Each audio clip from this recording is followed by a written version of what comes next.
Okay, hello and welcome back. So today I am Kevin from Kevin MC. You're here and you're watching another video from me. So today I shall be talking about this, which is the Konica YY lens. This is my Leica T body, but as you can see over here, that is the Konica YY lens. I'm very sorry if I'm not on focus today, because today I'm using this what you call this thing? It's not Sony. It's Fujifilm XM1, which is uh fucking hell, man! I can't even see what the heck's on the screen. I think that's focused. Okay, hopefully it is.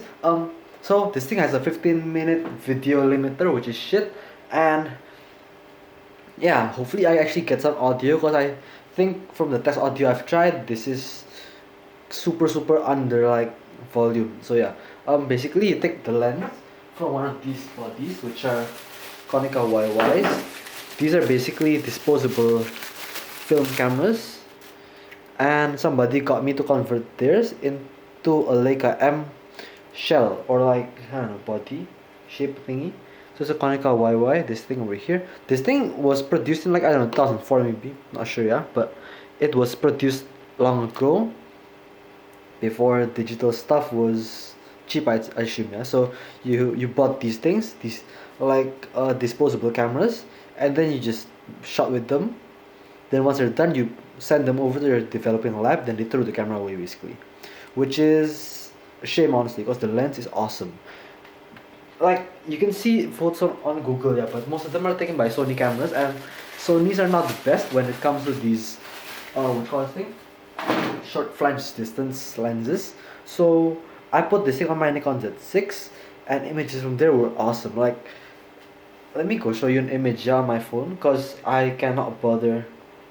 I mean, I can't be bothered to like push a photo in editing, yeah, but I'm not gonna edit the video. As you can see over here, wait, let me go fucking rotate.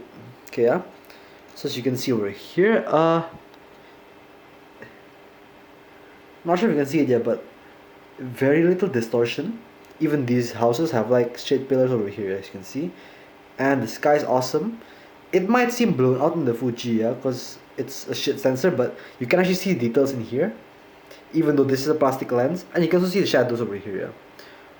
This is partly because I'm using a Nikon Z6 and they have like quite good dynamic range, but it's also the lens, because it is a good lens. So let me go show you a close up over here, yeah. Fuck, I hit the tripod. So let's push the LED over here, and here is the Konica YY lens. See, this guy is, he asked me to put this stuff over here, this Konica YY lettering, and also the T DIPA 5 lettering over here. And then you have this like matte black ring over here. This is because on the original YY you have like a silver ring, and I designed this thing so that you can like snap the like dull black, what you call this thing, matte black ring off, and put one of these silver thingies on if you want to. These are to help you take selfies, basically, yeah. So you put it like this, and then you can like see your stuff in the mirror and stuff like that. On my design you can actually put a mirror if you want, but I do not have a mirror, so if you want to, you can snap this thing off and you can put a mirror basically on, yeah. And let me go take this off the body right now. This is 17mm f8, I believe, yeah, or f11, I'm not sure, but it's something over there. It's not f16, which is awesome. And as you can see over here, this is on a Leica M adapter, Leica M to Leica L. This thing is my own like design, which means that it's like pretty stiff and pretty nice. It's the same thing as my Nikonos adapter to Leica M, just a bit thicker, because this thing has holes in the side, yeah, to accommodate the Nikonos body, what you call this thing? What you call those things? The bayonets, the mounting bayonets. So just pull this thing off the adapter like that, yeah. That's what it looks like on the adapter itself. I mean, without the adapter itself, and hopefully it's in focus, man. I'm wondering what is focus all the time. So, and the side profile, you can see it's quite thin. The lens does go back a bit, so you wanna like make sure it doesn't hit the RF cam, yeah. This thing I believe will not hit RF cam. I do not have a Leica M mount body all I have for rangefinders is this contacts. I mean, which was thing? It's a Kiev for M, I believe.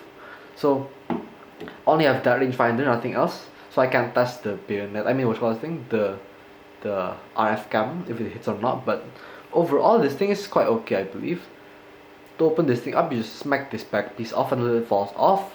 Then the lens itself is held in by like very little adhesive. So if you happen to have like what you call this thing, fungi or something like that, yeah, you just knock the back out. Then like pry the front beauty ring off. This thing's I call this thing a beauty ring, yeah, but it's basically a small plastic shim over here on the side that will cut off some flare. So you just pry this guy off. Then you can press the lens in with something like my KY optics pry tool over here, and then you're done basically. You can just take the optics out. I held the optics in to like this outer shell thing because this thing has like its own. Let me go show you, but let me go focus a bit further, yeah. So basically what is happening here, yeah, is you have like a plate which holds the optics in with like clips, and after the clips you have the optics in there, and the optics are wobbly because the clips have like a 1mm gap between the optics and the clip. So what you have to do is you have to use the front holder of the optics basically, yeah. This is part of the front of the lens, I mean the body. That's why you can see the body has like a huge gaping hole in here, yeah, because I cut the body with a Dremel, and then I made that circle thingy out of that square cut I made, as you can see over here, yeah. And then so once you have that happen, you want to make the front like plastic shield thingy, yeah, basically jam onto the back bit over here. For me, I wanted this thing to basically function without any glue, yeah. So I wanted this thing to function only friction. Like you can put this thing literally with friction and it'll hold. And I did that by putting a shim. So this rear holder, this rear like what you call this thing, clip system, yeah, is a bit smaller than the outer like cover thingy that you can see over here, which is basically the outer cover of the body itself. The body itself is like a clamp design, so you only clip everything in. There's no screws and nothing like that, yeah. So everything is held in by clips. You just clip the thing together and it presses the optical group down basically.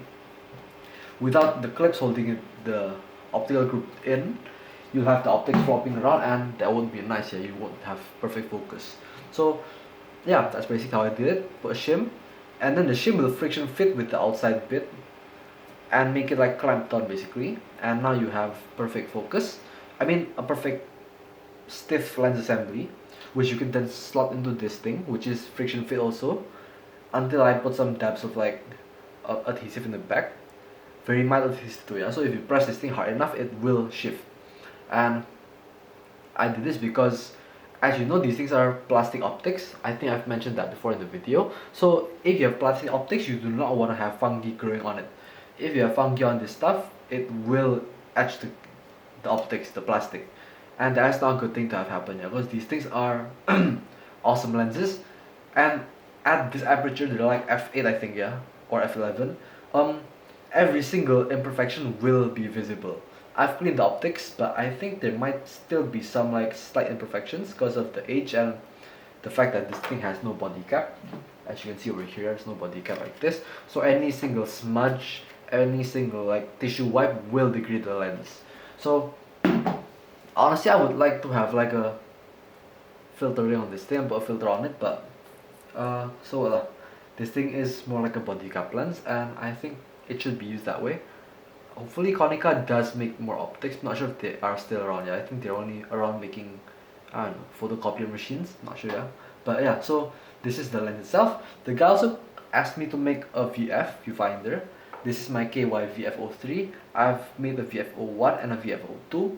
Those two are sold basically. The VF01 was from some some Fuji compact, and the VF02 was from some Kodak Star.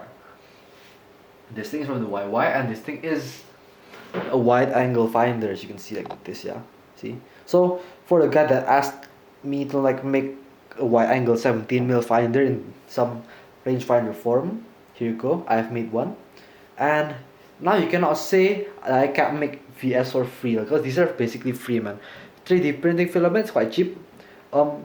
Basically the guy only paid me for like designing, because I charged him next to nothing for this thing, man. So yeah, he must be a happy guy. Hopefully he is. And yeah, today he's gonna be tomorrow he's gonna be taking the lens. Now it's like nighttime, so it's not gonna come. Tomorrow he's gonna be coming, and this thing is gonna be sold. More like the adapting, yeah. This thing was never mind. So yeah, thank you for watching. Hope you liked the video. This is nearing my Fuji's time limit. It's not getting hot for some reason, yeah, which is quite cool. This XM1 looks pretty cool, yeah. Also, I'm gonna be talking about the XM1 slightly, yeah. So I like the XM1 a lot right now. Although in 2019 I said this thing was shit, and I also didn't like the XE1 for some reason, but now I like it for some reason, yeah. So I'm not sure. It is still shitty. It's still rubbish. The focus peaking doesn't work at video mode. MF, the bar over here in the video is like blocking my view over on the bottom here, yeah.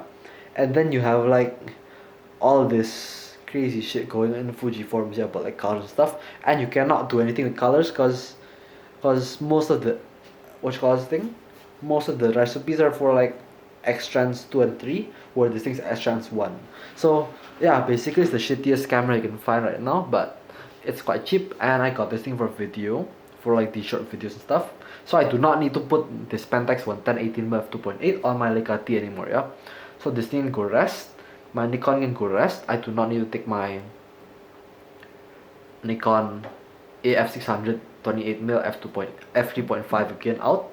And yeah, hopefully this thing will soon be like my main video camera, which I'm not sure, yeah. Let's see the video results. If it does make good video, I will use it, but if it doesn't, then I'm not gonna be using it. So yeah, thank you for watching, goodbye, and yeah, have a nice day, goodbye bye.